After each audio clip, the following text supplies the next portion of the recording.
Hello gorgeous! It's me, Rick. Welcome back to my channel. So, kumusta naman kayo guys? Naka-lockdown tayo. First of all, stay home and stay safe dahil sa, alam nyo na, the crown. Huwag tayong papatalo sa crown. Manood na lang kayo ng YouTube or TikTok. So, speaking of TikTok, sino-sino mga nagtitiktok dyan? For sure, marami sa inyo dyan familiar tong makeup look na to kasi this makeup is TikTok-ready makeup. So for today's Rickified, I will teach you how I achieve this TikTok-ready makeup. So hindi na natin kailangang mag-filter guys. Makeup na lang, tas salang, and pack! So if you want to learn how to do makeup or gusto nyo lang sumaya, go ahead and subscribe and don't forget to click the ring bell button para ma-notify kayo whenever I post new videos.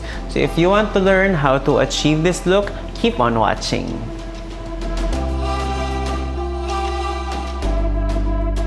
So first, we will prep our skin. Toner. I will use this Pixi Rose toner. So, syempre, kaysa gumamit kayo ng filter sa TikTok, di mag-makeup na lang kayo, di ba? Next, I will use this serum from Estee Lauder, A&R. Patak-patak lang. Medyo dry yung face ko ngayon, so perfect ito. Pag bored pala kayo, may TikTok din ako. Ito siya. Siyempre, don't forget your lips. I will use my Laneige sleeping mask. Medyo dadamihan ko kasi sobrang dry ng lips ko today. Next primer, I will use this foundation primer in Radiance by Mercier. Meron na daw silang mga bagong line ng primer. If na-try nyo na, let me know if anong ma-recommend nyo on the comment down below.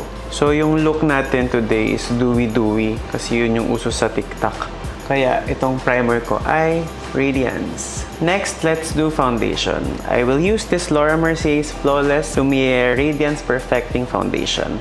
Gusto ko to kasi may coverage siya but dewy pa rin. So mukha pa rin siyang balat. I'm in the shade Dusk. Go-to foundation ko talaga to kasi kahit dewy siya, may coverage pa rin siya.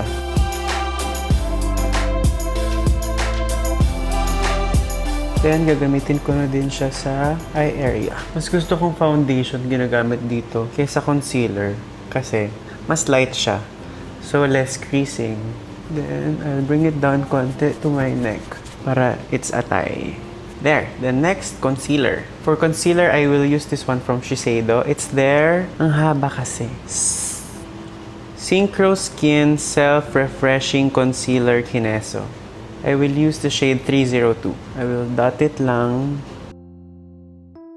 Just konti sa nose kasi may redness. May konting redness din dyan.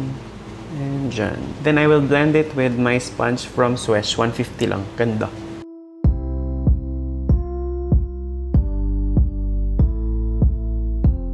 Lalagyan ko din konti yung breakout ko dito.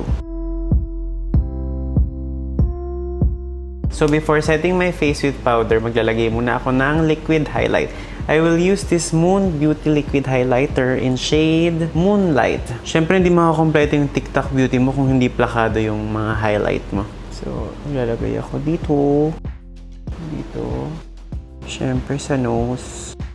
And konti sa Cupid's bow. And sa chin. Lagay din tayo konti dito sa my brow bone. Tapos, I will blend it lang using my finger. When using liquid highlight, I prefer using my fingers. Tapos, dapat super soft lang para hindi mag-move yung foundation na nasa ilalim. O, diba? And then sa nose. Pansin nyo sa TikTok, yung mga filter. Ganda ng highlight effects. Ito yun. Para mas maging hugis bigas. Pak! Bulag. Tapos, para mas powerful pa yung highlight na yan, kung kulang pa yan para sa'yo, tip, iset mo siya using a highlight powder. I will use this one from, dirty, Becca. Itong shade na to. So, dun lang kung saan ako naglagay ng liquid highlight. So, parang ito yung gagamitin mong pang-set for more power. Again guys, this makeup is for TikTok only. So kaya ganyan kaplakado. Para kahit malayo ka, sayaw-sayaw ka dyan. Ha! Then I will set the rest of my face with my Mercier Translucent Loose Setting Powder. So, iiwasan ko na yung areas na nalagyan ko ng highlight.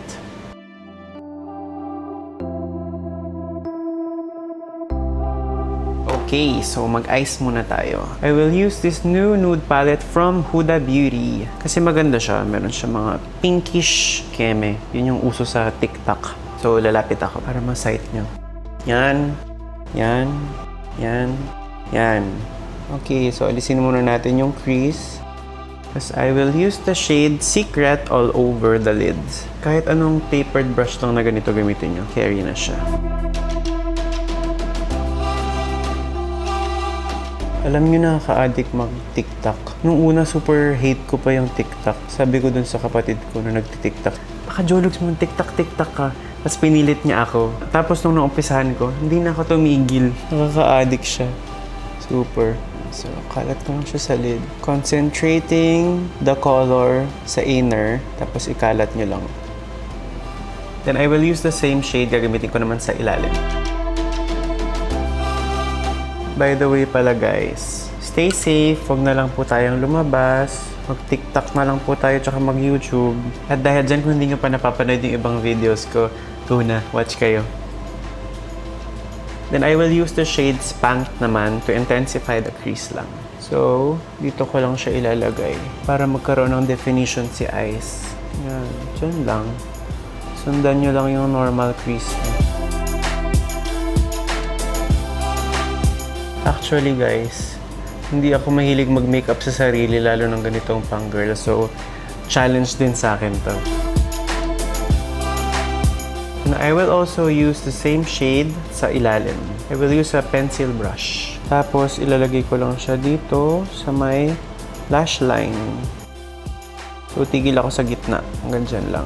Then, I will use the shade Love Bite for more intensity. Pero sa outer part na lang. De-deposit ko lang yung mismong pigment dyan.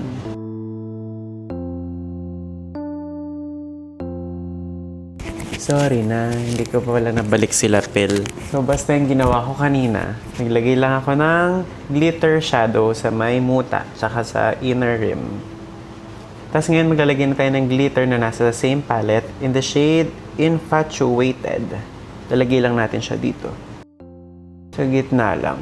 Yan. Para may effect pag nag-close open yung eyes. Para pag nag-emote-emote ka sa TikTok mo. Ganyan. Kita. May effect.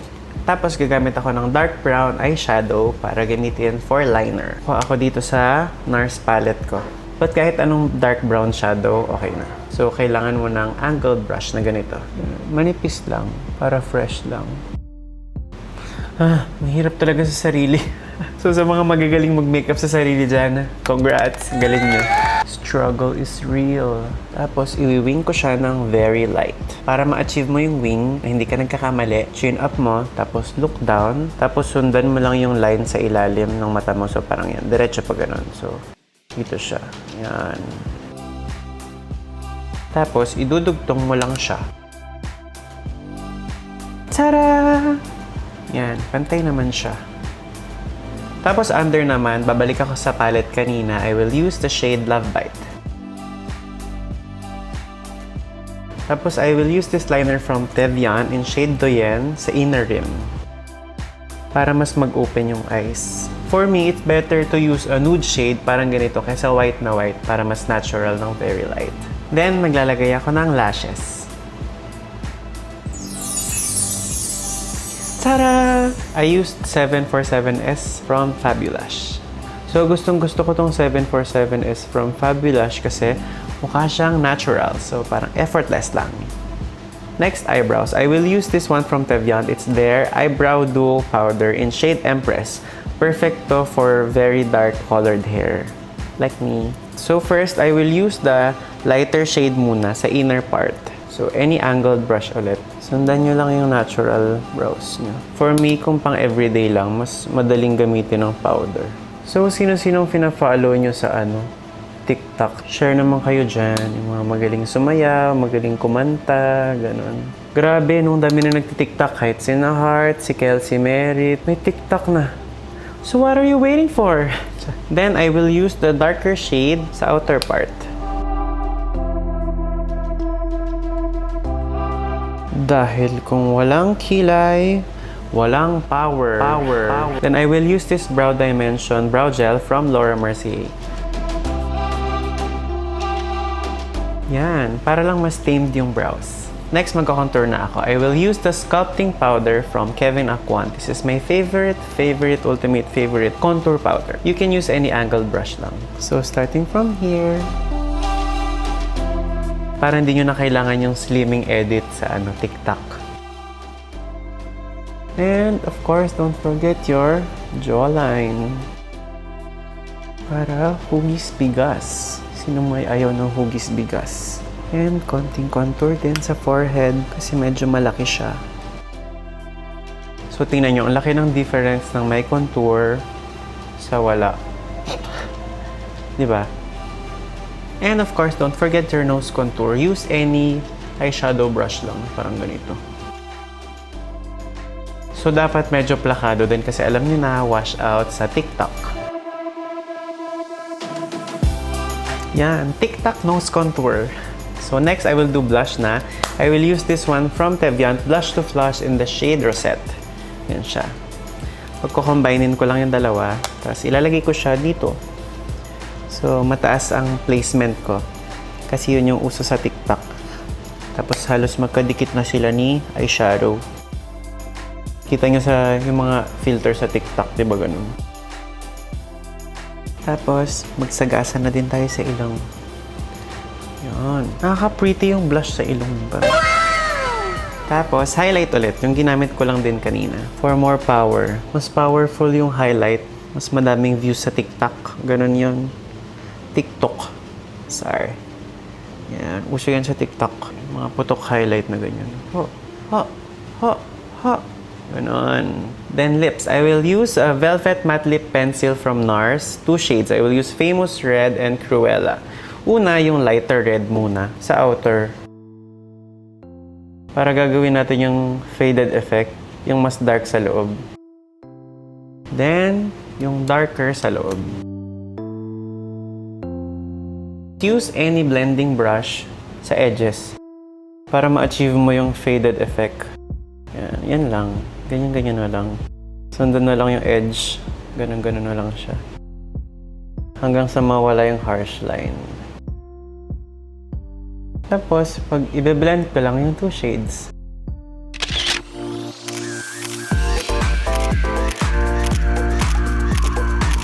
So, we will set the face na using Inglot Illuminizing Face and Body Mist. Ito, sparkling kineso. For more shine. Make it shine.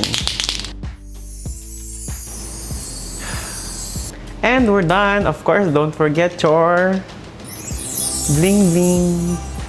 TikTok ready na ako. I'm ready to TikTok. Are you?